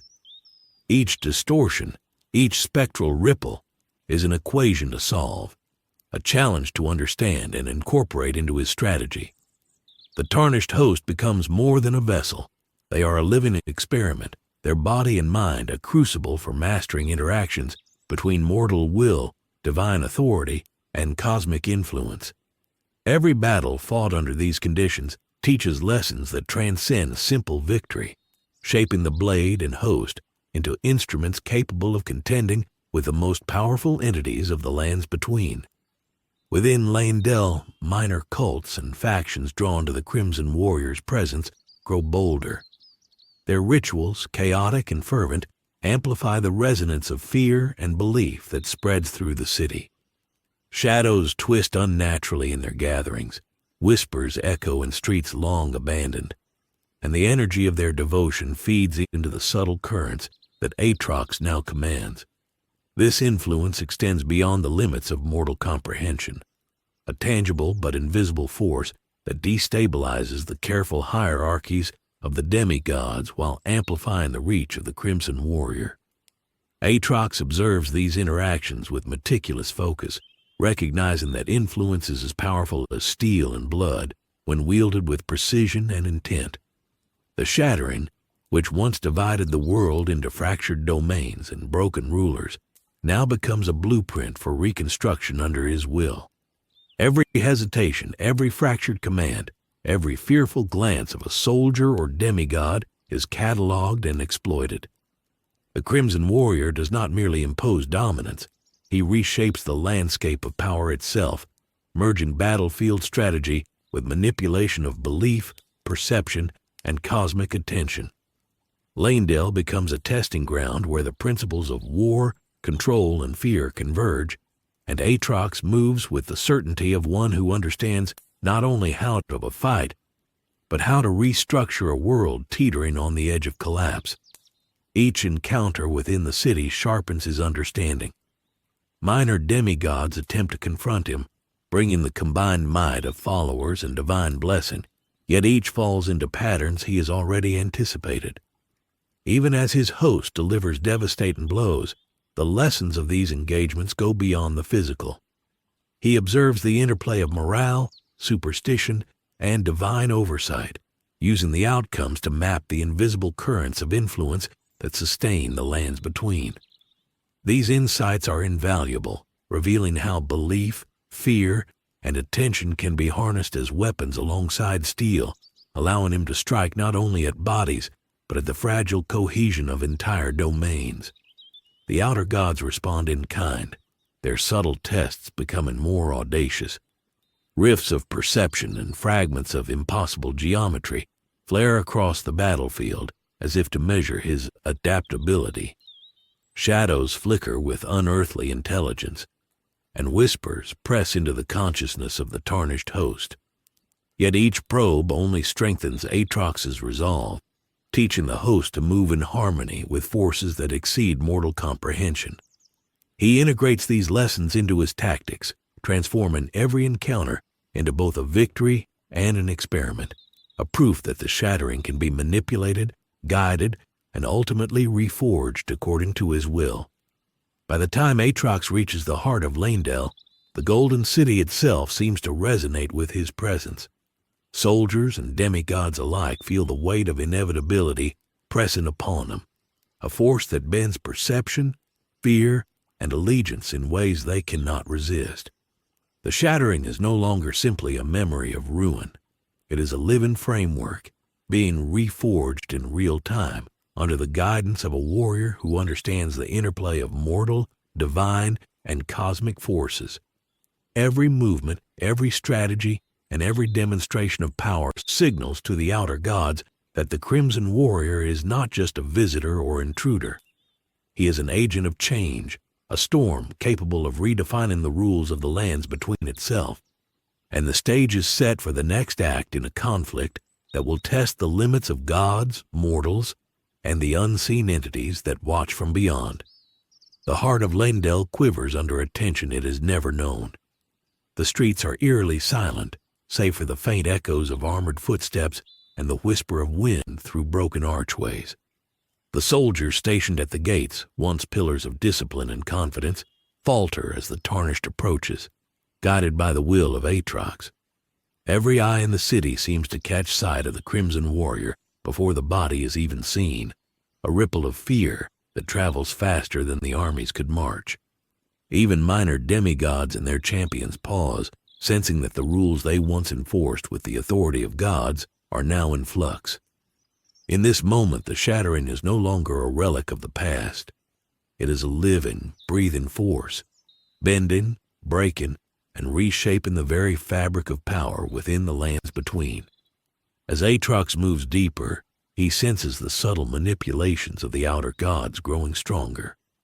Their influence flickers at the edge of perception, in impossible shadows that bend around corners, in whispers carried through the air that press against thought without forming words, and in flashes of unnatural light that reveal glimpses of realms beyond comprehension. Each intervention is a test designed to probe the limits of the Crimson Warrior's mastery over the host and the world itself. Aatrox does not recoil or falter. Instead, he treats each probe as data, each distortion as a lesson. The Tarnished becomes more than a vessel. They are a living instrument, perfectly attuned to translate the lessons of mortal and divine conflict into action, adapting to forces that stretch beyond the natural order. Each encounter with these unseen entities is absorbed, integrated, and weaponized, creating a synergy between blade, host, and world that few, mortal or divine, could hope to challenge. Within Leyndell, the fracturing influence of Aatrox begins to manifest in the behaviors of the city's inhabitants. Soldiers hesitate mid-command, merchants whisper of unnatural occurrences in the marketplaces, and minor factions shift allegiances under the weight of an unseen authority.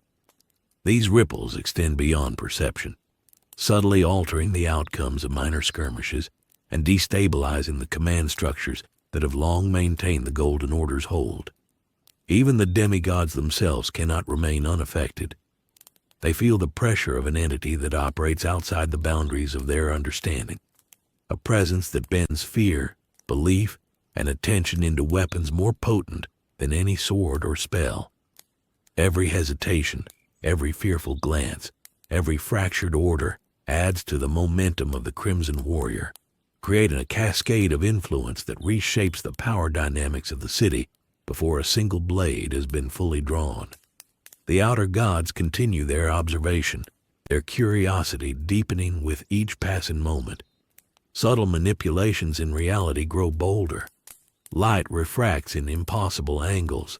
Shadows move with preternatural intelligence, and the ground itself seems to shift in response to his passage. These are not mere illusions, but probes, tests of resilience, adaptability, and understanding. Aatrox interprets them with precision. Where others might see chaos, he sees patterns. Each anomaly becomes a tool, a lesson, a way to measure the boundaries of mortal, divine, and cosmic interaction. The Tarnished host responds instinctively, moving through the city as though guided by a force beyond instinct alone. Their actions a blend of centuries of combat experience and the innate understanding of a being forged in endless war. The Shattering is being reforged not through destruction alone, but through dominance, perception, and the meticulous manipulation of influence. Every strike, every maneuver, every strategic choice reshapes the balance of power, not only in Leyndell, but in the eyes of the outer gods who observe from beyond. Minor demigods and champions are tested repeatedly, their weaknesses exploited with precision, and their influence diminished before it can solidify into opposition. Soldiers and minor factions are manipulated through fear and anticipation, while cults drawn to his presence inadvertently amplify the resonance of his power. Aatrox moves with the understanding that victory is not just measured in bodies or territory, but in the subtle shifting of belief, allegiance, and perception across every layer of the world. At the core of Leyndell, near the Erd Tree's radiant glow, the tension reaches a crescendo. Even the light seems fractured, as though unsure whether to illuminate or conceal. Aatrox senses the convergence of mortal fear, divine anxiety, and cosmic scrutiny, all focused on his path. The Shattering, once a chaotic rupture that left the world divided and vulnerable, is now a field for deliberate reconstruction, guided by the unrelenting logic of war and the raw precision of a being who refuses compromise. Every movement through the city, every clash that echoes from its streets, every whispered reaction is part of an intricate dance of dominance and strategy that reshapes the very rules by which the lands between operates. The outer gods lean closer, their fascination growing. Their subtle intervention become more pronounced, testing not just the tarnished host, but the limits of Aatrox's ability to manipulate fear, perception, and reality itself. Yet with every probe, every distortion, the Crimson Warrior adapts, integrating these forces into his strategy and turning them to advantage. Leyndell, once a symbol of divine order and mortal control, is now a crucible for a new power structure, one forged from fear, skill, and the meticulous manipulation of both mortal and divine perception.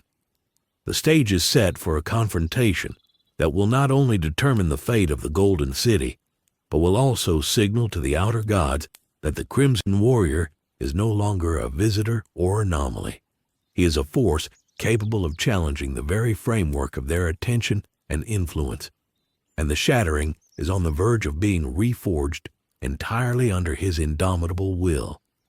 The heart of Leyndell seems to hold its breath as Aatrox advances. Soldiers, once disciplined and steadfast, now falter at the faintest whisper of the Crimson Warrior's presence, their confidence eroding before any battle is joined. The demigods, too, feel the subtle tremors of change in their authority, sensing a force that operates outside the conventional rules of power. Even Godric, distant yet attuned to the shifting currents of influence, perceives the tension in his dominion, a subtle unraveling that defies his attempts at control. Aatrox does not merely walk into Leyndell. He moves through it as an agent of inevitability, a force that bends perception, fear, and belief as easily as a blade bends flesh. Each step leaves ripples, imperceptible to the untrained eye, but potent enough to influence morale, loyalty, and the course of conflict before the first strike is even made. The outer gods now watch intently. Their distant interventions, once mere probes at the edge of perception, begin to intensify. Light twists and fractures unnaturally in the streets, shadows shift with intent, and whispers press insistently against consciousness, pressing the boundaries of the tarnished host's mind. Yet these tests, rather than causing hesitation, are absorbed and adapted into strategy. Aatrox reads them as one reads the battlefield, decoding patterns in chaos and integrating cosmic manipulation into a fluid orchestration of dominance. The tarnished host moves with preternatural precision, their body a conduit for centuries of combat experience, fused with a growing awareness of the cosmic forces now paying attention. Leyndell, in response, begins to behave as though aware of its intruder, subtle distortions appearing in architecture, terrain, and the flow of movement, yet all bending to the will of a single unstoppable presence. Cults and factions that have been drawn to the Crimson Warrior's influence now play an unexpected role. Their chaotic rituals, once incoherent and unpredictable, begin to align with the resonance of fear and power that radiates from Aatrox. These gatherings amplify his presence, creating nodes of energy that subtly destabilize even the most confident of defenders. Where once belief was passive, it now acts as an extension of his will, bending perception and shaping outcomes. Aatrox does not command them. He observes, adapts, and integrates the effects of their devotion and fear into his tactical calculus. The Shattering, which had left the lands between fractured and unstable, now becomes a tool, a framework to manipulate, control, and ultimately redefine the rules of engagement on a scale that encompasses mortals, demigods, and outer gods alike. The demigods, sensing the convergence of mortal panic, divine uncertainty, and cosmic attention, attempt to counteract his influence. Minor champions rally forces, divine blessings are called upon to strengthen faltering ranks, and wards and enchantments are deployed to fortify the city's heart. Yet every measure they take is anticipated and countered. Aatrox understands the psychology of fear and hope, of anticipation and desperation, using each reaction to further erode authority and strengthen his own presence. He moves with a precision that turns hesitation into weakness, fractured alliances into opportunities, and the city itself into a living battleground shaped as much by belief and perception as by steel. Even the Erd tree seems to respond, its golden light flickering as if unsure whether to illuminate or conceal. The currents of grace that flow through Lanedale warp subtly, reflecting the disruption of established order. Soldiers feel it in the weight of their weapons, demigods sense it in the trembling of their influence, and the outer gods register it as a deviation in the patterns of mortal and divine behavior. Aatrox reads these changes intuitively, incorporating the subtle fluctuations of power into a larger strategy designed not merely to win battles, but to restructure the very hierarchy of the lands between. Each clash, each movement, each ripple of influence strengthens his command over the fractured Shattering, bending it toward a vision of domination that no mortal or divine authority has yet contemplated. By the time Aatrox reaches the central plazas of Lanedale, the Shattering is no longer a relic of the past. It is a living, malleable framework reshaped by fear, strategy, and the intricate manipulation of both perception and belief. The soldiers, demigods, and minor factions of the city are all pieces within a web of influence that the Crimson Warrior commands effortlessly. Every victory, every demonstration of power, every subtle shift in morale feeds the momentum of his presence, creating a network of control that extends beyond the city's walls, into the lands between, and into the awareness of the outer gods themselves. The outer gods, now fully engaged, escalate their interventions. Light fractures into impossible geometries, time ripples in uneven waves, and shadows move with an intelligence that defies understanding. Yet Aatrox is undeterred. Each manifestation is integrated into his strategy. Every distortion becomes a lesson, and the tarnished host moves as an extension of his will. Lanedale, once the heart of divine order and mortal authority, is now a crucible for a new paradigm, a city and a world being reforged under the unrelenting logic of war and the indomitable presence of a being who exists beyond the conventional rules of power. The climax of this segment approaches as Aatrox stands amidst the central avenues of Lanedale. Soldiers falter, demigods hesitate, and the air hums with tension, a blend of mortal fear, divine anxiety, and cosmic scrutiny. The Shattering, which once left the world fragmented and vulnerable, is now a field ready to be reshaped, reforged by the vision, power, and strategy of the Crimson Warrior. Every movement, every strike, every subtle manipulation of influence signals that the next act of this conflict will redefine the lands between. The stage is set for a confrontation that will test the limits of mortals, demigods, and outer entities alike. And Aatrox stands at its center, the architect of a shattering, reforged in blood, perception, and unstoppable will. The Golden City trembles under a tension that no army, no divine blessing, and no mortal decree could have prepared it for. Leyndell, once a bastion of order and authority, now pulses with the presence of the Crimson Warrior, and every shadow, every whisper, every heartbeat seems to align with his relentless march. Aatrox has reached the apex of his campaign in the lands between, and the stage is set for the ultimate confrontation, a reckoning not just with the demigods, not just with mortals, but with the very forces that govern the balance of power and existence itself. The tarnished host feels the full weight of Aatrox's will, a culmination of centuries of combat, unending war, and the mastery of both flesh and strategy. The city's streets are no longer simply pathways, but conduits of fear and influence, each step sending ripples through morale, belief, and the cosmic currents that stretch far beyond mortal comprehension. As he advances, Aatrox's awareness stretches beyond the city, perceiving the subtle machinations of the outer gods who have been watching, testing, and probing since his arrival. Their interventions become more pronounced, flares of impossible light and distortions in reality that would unnerve the strongest of beings. Yet the Crimson Warrior meets them with the instinctive precision of one who has fought gods and armies alike.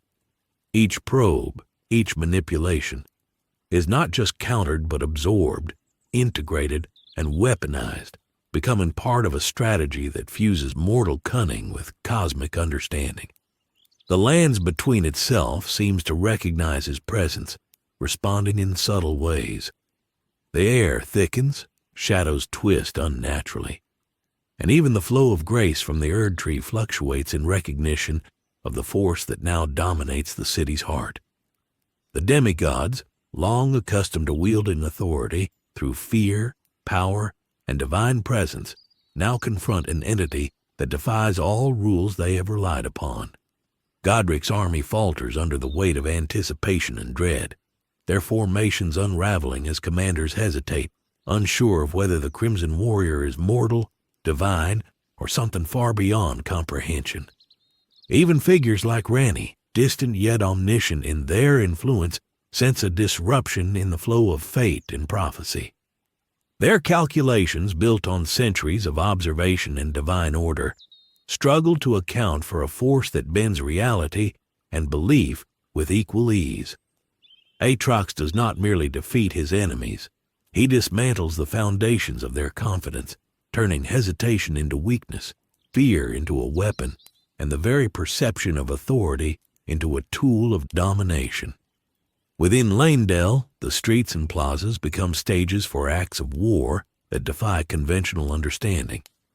Minor factions and cults, drawn to his presence by instinct and devotion, amplify the resonance of his influence. Their chaotic rituals feed into the currents of power that bend the city subtly toward his will, creating a lattice of fear, anticipation, and control that extends far beyond the battlefield. Aatrox recognizes the value of these currents. He does not command them directly, but he manipulates perception, belief, and consequence so that the actions of mortals, demigods, and minor factions alike serve the strategy of dominance he is orchestrating. Leyndell in every moment becomes a reflection of the power he wields, a city bending to the vision of the Godslayer's endgame. The outer gods now observe with undivided attention, their interest sharpened into fascination and impatience. Their subtle interventions, once at the periphery, now flare directly within the central avenues, probing the limits of Aatrox's host, testing both physical skill and mental resilience.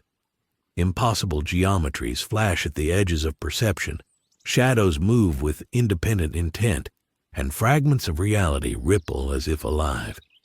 Yet the Crimson Warrior moves through these tests with fluid precision, anticipating distortions and integrating their lessons into his strategy. The tarnished host is no longer simply a vessel. They have become a living instrument, channeling centuries of warfare, instinctive understanding, and cosmic awareness into actions that reshape the battlefield, the city, and even the attention of entities beyond mortal comprehension. Every strike, every maneuver, every calculated display of power serves a greater purpose beyond the immediate outcome of battle. Aatrox understands that the true measure of dominance lies not in killing or conquering alone, but in the manipulation of perception, belief, and allegiance. Soldiers hesitate because fear has been woven into the very streets they walk. Demigods falter because the assumptions of authority have been shattered. Minor factions act unpredictably because the currents of influence are now aligned with a force they cannot comprehend. Leyndell is no longer just a city under siege. It is a crucible, a stage for the refinement of strategy and power on a scale that encompasses mortal, divine, and cosmic spheres alike. The Shattering, once an event that divided the lands between into fractured domains, now reaches its ultimate test. Aatrox has taken the pieces and forged them into instruments of influence, turning chaos into opportunity and instability into a weapon. Each action, each decision, and each subtle manipulation of perception strengthens his grip over the city and the broader battlefield. He moves with the precision of a master tactician, understanding not just the flow of combat, but the interplay of fear, belief, and cosmic attention. The outer gods watch in astonishment, their expectations challenged by an entity that refuses control, thrives in chaos, and bends both mortal and divine forces to a vision of war that exists beyond their comprehension. Even the Erd Tree, the shining heart of the lands between, seems to acknowledge the presence of this unparalleled force. Its light flickers with unease, casting shadows that twist unnaturally along the avenues and courtyards of Leyndell. Grace, once a steady current, guiding the tarnished and fortifying the faithful, shifts subtly in recognition of the power now wielded in the city. Aatrox perceives these fluctuations intuitively, integrating them into a strategy that uses every environmental, mortal, and divine factor as a tool for domination. He is no longer a visitor, a challenger, or an intruder. He is the axis upon which the city, the Shattering, and even the attention of outer gods pivot, and every movement, strike, and calculated display of power serves the endgame he has meticulously crafted. The stage is now fully set for the culmination of the Godslayer's campaign. Soldiers, demigods, minor factions, and even the cosmic observers brace for the outcome. Every element, every entity, and every perception has been accounted for and woven into a strategy that transcends the conventional understanding of war. Aatrox's blade, the vessel that carries centuries of unrelenting combat, becomes more than a weapon. It is an instrument of authority, perception, and cosmic influence, poised to execute the final act in a campaign that will reshape not just Leyndell, but the entire lands between. The Godslayer's endgame has begun, and every ripple, every shadow, every fragment of fear and belief converges toward a singular purpose, the complete and utter redefinition of power, dominance, and survival in a world that has never seen a force like this before. The tension in Leyndell has reached a fever pitch. Soldiers and demigods alike sense that they are standing at the precipice of an event that defies comprehension. Every glance, every whispered command, every faltering step is a testament to the influence of the Crimson Warrior, whose presence warps not only the physical landscape, but the very psychology of those who oppose him. Aatrox moves with an almost surgical precision, understanding that victory is not merely measured in casualties or territorial gains, but in the manipulation of perception, belief, and authority. His path through the city is a deliberate orchestration, each strike and maneuver designed to destabilize, intimidate, and assert dominance over mortals, demigods, and even the outer gods themselves. The tarnished host, now fully synchronized with Aatrox's consciousness, operates as a singular entity, a vessel through which centuries of battle, strategy, and cosmic awareness are channeled. Every clash against armored soldiers, every counter to divine magic, and every engagement with minor demigods is executed with an efficiency that borders on inevitability. The Crimson Warrior understands the currents of fear and influence that flow through the city, and he uses them as weapons as deadly as his blade. Soldiers falter, not because of the physical threat alone, but because the perception of his power has already destabilized their confidence. Demigods hesitate, recognizing that their authority is being tested and reshaped in ways they cannot fully comprehend. Even the environment responds. Shadows stretch unnaturally, light bends with subtle irregularity, and the streets themselves seem to shift imperceptibly to accommodate his movements. The outer gods intensify their scrutiny. Their manipulations, once subtle, now manifest with a boldness that challenges the limits of perception and comprehension. Impossible geometries flicker at the edges of vision. The flow of time seems to ripple, and whispers press against the mind in ways that are both alien and intrusive. Yet Aatrox treats these interventions not as threats, but as tools. Each distortion, each probe, is studied, integrated, and converted into tactical advantage. The tarnished host moves through these challenges with fluid precision, turning what might unnerve lesser beings into lessons in adaptability, foresight, and dominance.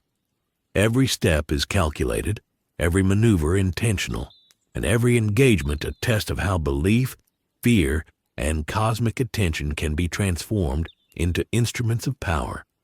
Minor cults and factions drawn to his presence amplify the effects of his influence. Their chaotic rituals and fervent devotion resonate with the currents of fear and authority that Aatrox radiates, creating nodes of energy that subtly undermine the cohesion of Leyndell's defenders. The city itself, once a symbol of rigid order, now becomes a theater in which perception and influence carry as much weight as steel. Aatrox exploits every opportunity, using belief and fear as extensions of his will, bending the morale of the soldiers and the judgment of demigods to his advantage without ever needing to engage them directly. The Shattering, which once left the lands between fractured and unstable, is now a framework he manipulates to reshape reality according to the principles of war, dominance, and unyielding control. As the Crimson Warrior advances toward the central plazas and the radiant heart of the Erd Tree, the true scope of his campaign comes into focus. Leyndell is no longer merely a battlefield. It is a crucible in which the principles of control, perception, and cosmic awareness are tested.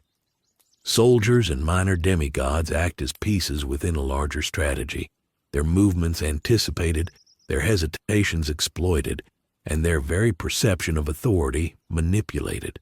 Every clash, every strike, and every ripple of fear contributes to a growing momentum that threatens to redefine the established order.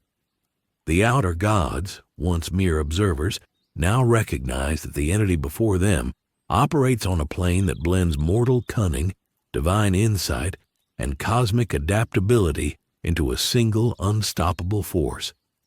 Aatrox understands that the endgame is not simply to conquer Leyndell, but to reshape the understanding of power itself. The city, its inhabitants, and the influence of the outer gods are all variables in a grand equation that he is solving through action, perception, and calculated intimidation. Every demonstration of strength, every manipulation of belief, and every subtle interference in morale serves a dual purpose: immediate dominance and long-term restructuring of authority.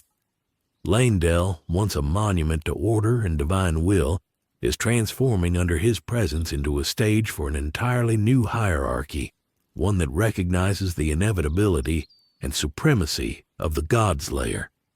The Shattering, reforged through fear, strategy, and the orchestration of belief, has become a living instrument in Aatrox's hands. Soldiers hesitate, demigods falter, cultists amplify his influence, and the outer gods themselves watch with intrigue and apprehension. Every element, every movement, every subtle shift in perception contributes to a crescendo that signals the final stages of his campaign. The Godslayer's endgame is now fully underway, and the lands between braces for a reckoning that will test the limits of mortal, divine, and cosmic understanding alike. Aatrox is no longer simply a presence in Leyndell. He is the axis upon which the city, the Shattering, and even the attention of outer gods pivot, poised to execute a final act that will redefine the rules of power, survival, and dominance in ways the world has never witnessed. The Golden City quivers as the Godslayer presses onward. Every alleyway, every plaza, every shadowed corner becomes a stage for the orchestration of fear, influence, and dominance. Soldiers hesitate even before drawing their weapons, their training unraveling under the weight of anticipation. Minor demigods attempt to assert control, sending orders that falter in delivery, their authority diluted by the palpable aura of the Crimson Warrior. Aatrox moves like a storm contained in a single form, his presence bending perception and altering outcomes before a single strike is made. He does not merely fight, he reshapes the battlefield with each step, turning hesitation into weakness, confidence into fear, and the very perception of order into a tool of strategy. Leyndell has become more than a city. It is an extension of his will, a living instrument upon which the Shattering is being reforged in real time. The outer gods, their attention fully captured, escalate their interventions. Reality itself warps around the edges of perception, bending light into impossible angles and distorting space in subtle but disorienting ways. Temporal anomalies ripple through plazas and corridors, forcing the tarnished host to anticipate attacks that may not even exist in linear time. Whispers of incomprehensible origin press against thought, teasing the mind with the impossible and demanding adaptation. Yet Aatrox treats these intrusions not as threats, but as lessons. Each anomaly is absorbed into the flow of combat, each distortion leveraged to gain insight into both mortal and divine strategy. The Tarnished moves with an elegance that blends instinct, experience, and a growing attunement to cosmic currents, turning every test into a weapon and every challenge into opportunity. Cults and minor factions, drawn to the resonance of his presence, now amplify the ripple effects of fear and belief throughout Leyndell. Their rituals, chaotic and fervent, resonate with the subtle currents of influence that emanate from Aatrox, feeding both mortal apprehension and divine uncertainty. The city itself bends around these nodes, as if acknowledging a force that transcends ordinary authority. The Godslayer does not command these groups directly, yet their actions serve his design. Belief, fear, and perception are molded into extensions of his strategy, allowing him to control outcomes without direct confrontation. Every hesitant soldier, every faltering minor demigod, every chaotic ritual becomes a cog in the machinery of dominance that he has been meticulously constructing since first crossing into the lands between. As he advances toward the heart of Leyndell, the Erdtree's radiant light flickers with uncertainty, shadows stretching and contracting with a life of their own. The currents of grace that once flowed predictably now shift subtly, responding to the presence of a being who defies conventional order. Aatrox senses these fluctuations instinctively, weaving them into his strategy, turning even the divine energies of the lands between into instruments of advantage. No force is neutral. Every entity, every phenomenon, every ripple in reality is an opportunity to reinforce control and assert dominance. Leyndell, the symbol of divine authority and mortal hierarchy, has become a crucible in which Aatrox tests not just strength, but the very laws of perception, fear, and influence. Demigods now attempt desperate interventions. Their power, formidable by any standard, is countered not merely with skill, but with anticipation and manipulation. Godric, Ranni, and other rulers deploy blessings, call champions, and attempt direct confrontation, yet their actions unfold within a web of calculated influence. The Godslayer has turned hesitation, doubt, and fear into strategic weapons. Every movement of his opponents is anticipated, every misstep magnified, and every failure becomes a tool to further the momentum of dominance. Even when faced with concentrated attacks, Aatrox remains unshaken, his blade carving paths through mortal and divine opposition alike, while his strategy reshapes the battlefield on an unseen psychological and metaphysical level. The Shattering, reforged under the presence of the Crimson Warrior, is no longer merely a symbol of chaos. It is a living framework of control, perception, and influence. Soldiers and minor demigods act predictably because their reactions have been orchestrated by the cumulative weight of fear, respect, and the subtle manipulation of belief. Cultists amplify the currents of influence unwittingly, while the city itself resonates with the momentum of his presence. Every clash, every demonstration of power, and every strategic decision contributes to a growing inevitability. Leyndell, and perhaps the entire lands between, will bend to the vision of the Godslayer's endgame. Even the outer gods, whose influence once dwarfed the struggles of mortals and demigods alike, now recognize the unique phenomenon before them. A being forged in endless war, who thrives on chaos yet wields order as a weapon, stands poised to manipulate mortal, divine, and cosmic currents with equal precision. Their probes, once subtle, now flare in intensity, challenging Aatrox to integrate impossibilities into strategy. Yet each test only refines his mastery. The Godslayer operates at the intersection of all forces, a singular entity whose vision extends beyond immediate combat into the restructuring of belief, authority, and power itself. Aatrox's presence has transformed Leyndell from a symbol of divine dominion into a proving ground for the ultimate exercise of control. Soldiers hesitate, minor demigods falter, and even the currents of grace in the light of the Erd Tree respond to the magnitude of his influence. The Shattering, which once divided the world into fractured domains, is now a malleable framework under the Godslayer's hand. Every step, every strike, every manipulation of perception and belief moves the lands between closer to a climax that will redefine the rules of survival, authority, and cosmic attention. The endgame is underway, and every force within Leyndell, mortal or divine, is converging toward a single, inexorable confrontation with the Godslayer, whose power transcends comprehension. The central plazas of Leyndell are now a theater of inevitability. Soldiers, their morale shattered before the first clash, scramble to defend positions that no longer offer advantage.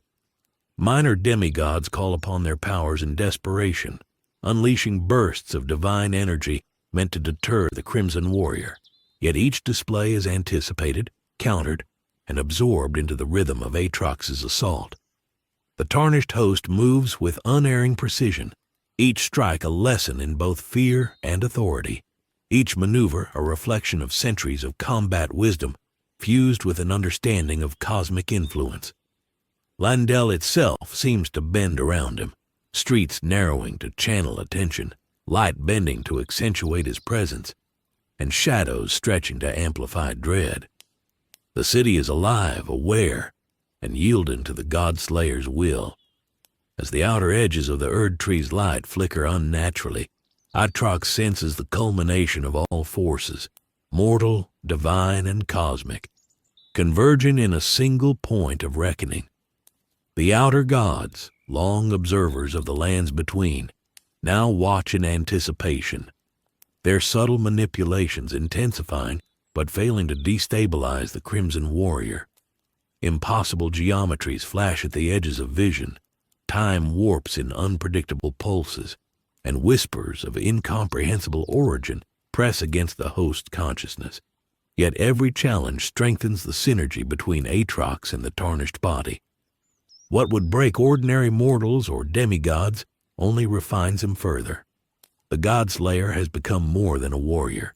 He is an axis around which perception, fear, and belief rotate, bending reality in subtle but absolute ways.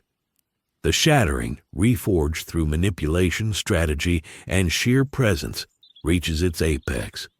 Soldiers and minor demigods are no longer simply defending the city. They are instruments in a calculated symphony of control. Each hesitation, every faltering glance, every act of desperation feeds the momentum of the Godslayer's campaign. Cultists drawn to his power continue to amplify his influence unwittingly, and the currents of grace themselves ripple under the weight of his presence.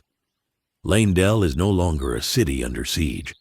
It is a crucible where authority, perception, and cosmic attention are being recalibrated under the precise guidance of a being who bends all forces to his singular vision.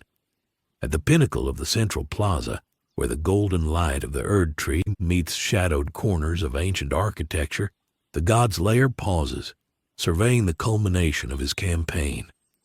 Demigods, mortals, and unseen cosmic entities all react to his presence with a mixture of fear, awe, and reluctant respect. He has not merely survived the chaos of the lands between, he has rewritten it in his image. Every alliance fractured, every enemy intimidated, and every perception manipulated serves a singular purpose: absolute dominance, not only over the city, but over the understanding of power itself. The endgame is no longer about conquest. It is about redefining the rules of authority, survival, and cosmic influence across every scale of existence. The final battles erupt with precision and inevitability. Aatrox's blade arcs through divine magic and mortal steel alike, each movement a demonstration of absolute mastery. Minor demigods, once confident in their power, crumble under the relentless combination of fear, anticipation, and unmatched skill. Soldiers fall not only to strength, but to the perception of inescapable dominance. Even the outer gods, testing their influence to its limits, cannot force hesitation. The Godslayer adapts, integrates, and overwhelms, demonstrating that the rules of the lands between, mortal or divine, are malleable when faced with a being of his caliber. The city is alive with the echoes of this reckoning, shadows twisting unnaturally, light fracturing across golden streets, and every witness aware that the course of history is being rewritten. As the dust settles, Leyndell stands fractured, yet reorganized under the invisible hand of the Godslayer. The shattering has been reforged, not merely through destruction, but through control, perception, and the meticulous orchestration of influence across mortal, divine, and cosmic spheres. Aatrox, standing amidst the ruins and echoes of divine authority, has become a singular force, a testament to the convergence of war, strategy, and omnipotent presence. The lands between, once a stage of fractured powers, now resonates with the inevitability of his vision, a reality reshaped by the blade that fell between worlds and the warrior who wielded it with unerring purpose. In this moment, the city, the soldiers, the demigods, and even the outer gods themselves acknowledge what has always been clear to the Godslayer. Power is not granted, inherited, or observed. It is seized, mastered, and wielded. Aatrox has not merely entered the lands between. He has rewritten its rules, reforged its fractures, and left an indelible mark that will echo across time, space, and the boundaries of reality itself. And so, the Godslayer's endgame concludes, not with a whisper or a plea, but with the quiet certainty of inevitability. Leyndell stands as a testament to fear, strategy, and dominance, the shattering reforged by a force that defies comprehension, and the lands between forever changed by a warrior who walks between worlds. Thank you for watching. If you enjoyed this journey into what happens when Aatrox steps into the lands between, make sure to like, subscribe, and hit the bell so you don't miss our next deep dive into crossover battles that push the boundaries of imagination. Let us know in the comments, who would you want to see clash with the Godslayer next?